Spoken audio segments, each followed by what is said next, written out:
शराब खराब है किंतु इसमें पैसा बेहिसाब है। शायद इसी वजह से दिल्ली सरकार इसे हर गली और हर घर में पहुंचाने के लिए बेकरार है। दिल्ली सरकार की नई शराब नीति का चौतरफा विरोध हो रहा है। बावजूद इसके सरकार जी पर इसका कोई असर नहीं दिख रहा है। सामाजिक, व्यापारिक, सांस्कृतिक संगठनों समेत अब विपक्षी राजनीतिक दल भी इसके विरोध में सड़क पर उतर आए हैं। आज गोंडा विधानसभा से विधायक अजय महावर के नेतृत्व में उत्तर पूर्वी लोकसभा से सांसद मनोज तिवारी, विधानसभा में नेता प्रतिपक्ष रामवीर सिंह बिधूड़ी, जिला अध्यक्ष मोहन गोयल, यमुना विहार से निगम पार्षद प्रमोद गुप्ता, जिला कोषाध्यक्ष सुशील चौधरी, जिला उपाध्यक्ष पूनम चौहान, प्रवक्ता वीसी वशिष्ठ, युवा मोर्चा कोषाध्यक्ष प्रिंस अग्रवाल समेत दिल्ली के सभी भाजपा विधायक और सैकड़ों कार्यकर्ता भजनपुरा मार्केट में नई शराब नीति का विरोध करने पहुंचे, जहां उन्होंने रावण रूपी दिल्ली सरकार का पुतला दहन भी किया। उपस्थित लोगों को संबोधित करते हुए मनोज तिवारी ने कहा कि किसी भी हाल में उत्तर पूर्वी लोकसभा क्षेत्र में एक भी शराब की दुकान नहीं खोलने दी जाएगी।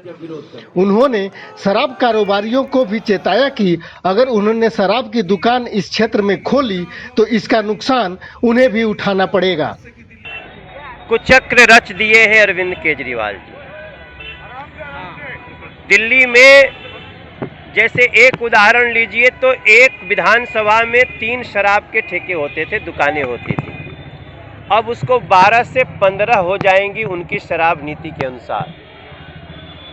दिल्ली को मेट्रो नगरी बनानी है, दिल्ली को स्वच्छ यमुना जी की नगरी बनानी है, दिल्ली को अच्छे अस्पतालों की नगरी बनानी है, दिल्ली को उच्च शिक्षा की नगरी, अच्छे शिक्षा की नगरी बनानी है, दिल्ली को पर्यटन की नगरी बनानी है, दिल्ली को शराब की नगरी बनाना नहीं है।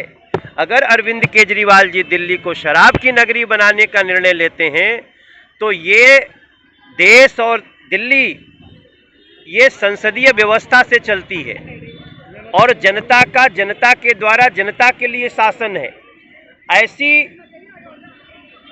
दिल्ली के पहचान को नष्ट करने वाली, युवाओं के भविष्य को नष्ट करने वाली नीति का हम लोगों का प्रतिनिधि होने के नाते, सांसद होने के नाते हम इसका विरोध करते हैं।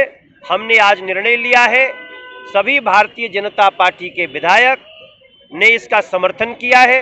भारतीय जनता पार्टी ने भी इस शराब नीति के विरोध का समर्थन किया है और इसलिए हमने अपनी जनता के समर्थन पे, जनता कह रही है कि हाँ इस शराब नीति के विरोध का समर्थन करना चाहिए, तो हमने निर्णय लिया है कि उत्तर पूर्वी दिल्ली लोकसभा में हम इन शराब की दुकानों को नहीं खुलने देंगे।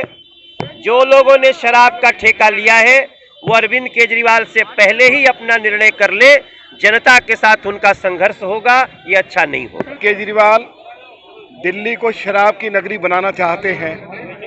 भारतीय जनता पार्टी इसकी अनुमति उनको नहीं देगी किसी की कीमत पर। हम दिल्ली को शराब की नगरी नहीं बनने देंगे।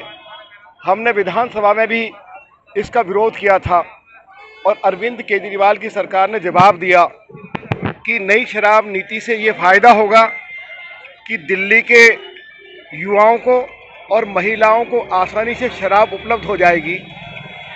प्रातः 3 बजे तक शराब के ठेके खुले रहेंगे और दिल्ली सरकार को लगभग 15,000 करोड़ रुपए की हर साल आय हो जाएगी और हर वार्ड में 4-4 शराब के ठेके खोले जाएंगे। और दिल्ली के लोगों को शराब कैसे पीनी है तो शराब पीने का तरीका भी बताया जाएगा। ये बात अरविंद केजरीवाल की सरकार की ओर से इस नई शराब नीति के पक्ष में कही गई है।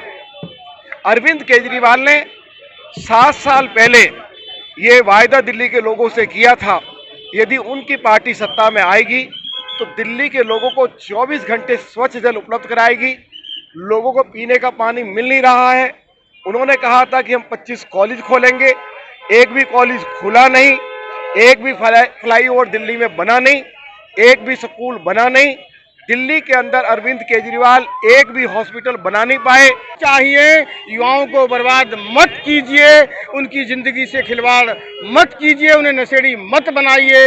हमारी महिलाओं का बहुत विरोध है। गोंडा विधानसभा ने आज अपनी इस धरने को रखा था, जिसमें आदरणीय रामवीर सिंह बिधूड़ी जी, हमारे नेता प्रतिपक्ष, आदरणीय सांसद मनोज तिवारी जी आए। उन्होंने शराब नीति रूपी रावण के पुतले का दहन भी किया है।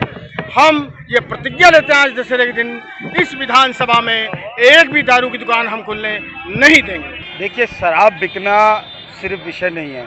शराब अब से पहले भी बिक रही थी, मगर शराब किस प्रकार से बेची जाए और उसको बेचने के पीछे मंशा क्या है। आप बेशर्मी की हद देखिए दिल्ली सरकार की। ये जिस स्थान पर हम खड़े होकर यहाँ पर धरना कर रहे हैं, वो यहाँ शराब के ठेका खोले जाने की बातचीत है। यहाँ पर 10 कदम पर मंदिर है, सामने मरियार है, पीछे स्कूल है बच्चों का। कोई बेशर्मी की, निर्लजता की हद देखिए। और जिस तरह की आबकारी नीति है कि पूरी दिल्ली के अंदर एक जोन बनाकर एक ही व्यक्ति को आप शराब, मतलब ये तो भ्रष्टाचार की सारी सीमाएं पार कर दी। क्या करना चाहते हैं आप? दिल्ली की आने वाली जनरेशन को आप देशभक्त बनाना तो दूर की बात है, आप उनको शराब पिलाकर नशे की लत डालकर बर्बाद करना चाहते हैं। एक तरफ भारतीय जनता पार्टी समाज के अंदर रह के राष्ट्र निर्माण का कार्य कर रही है, उन लोगों के खिलाफ बात करती है जो लोग बात करते हैं दिल्ली की भूमि पर खड़े होकर। मुझे आज इस शराब की नीति को देख के याद आ रहा है कि 2 वर्ष पहले यहीं से सामने उन लोगों ने महीनों तक कैंप लगा के रखा था, जो लोग भारत तेरे टुकड़े होगे की बात करते थे। आप एक तरफ उनके साथ खड़े होते। आवाज को बुलंद करने का जो कार्य आज विधायक अजय महावर जी ने किया है, ये गोंडा वासियों की आवाज़ है। यहाँ गोंडा क्षेत्र के वासी इस बात का पुरजोर विरोध करते हैं कि गोंडा क्षेत्र में कोई भी शराब की दुकान नहीं खोलने देंगे। और जैसा कि आप देख रहे हैं, ये भजनपुरा की बहुत 40 वर्षीय पुरानी मार्केट है और इसमें मात्र 50 मीटर की दूरी पर एक मंदिर है और स्कूल है, जिसमें दोनों तरफ बहुत बड़ी बड़ी दुकानें इन्होंने फाइनलाइज कर दी है। और मैं भजनपुरा की मार्केट एसोसिएशन का प्रधान होने के नाते, मैं भाजपा का कार्यकर्ता होने के नाते मैं इनको चेतावनी देना चाहता हूं अरविंद केजरीवाल जी को। अरविंद केजरीवाल जी, अगर आपने भजनपुरा में और गोंडा विधानसभा में शराब की दुकानें खोलने का कार्य किया इस चेतावनी के बाद भी, तो हम चैन से नहीं बैठे हैं। अरविंद केजरीवाल की जो गतिविधियां हैं वो धर्म विरोधी हैं और अन्याय का प्रतीक रावण का पुतला दहन आज के दिन होता है। इसलिए एक के बाद एक अधर्मी अरविंद केजरीवाल दिल्ली पर कुशासन थोप रहे हैं, जिसके विरोध में भारतीय जनता पार्टी ने ये रावण रूपी उनका पुतला दहन किया है।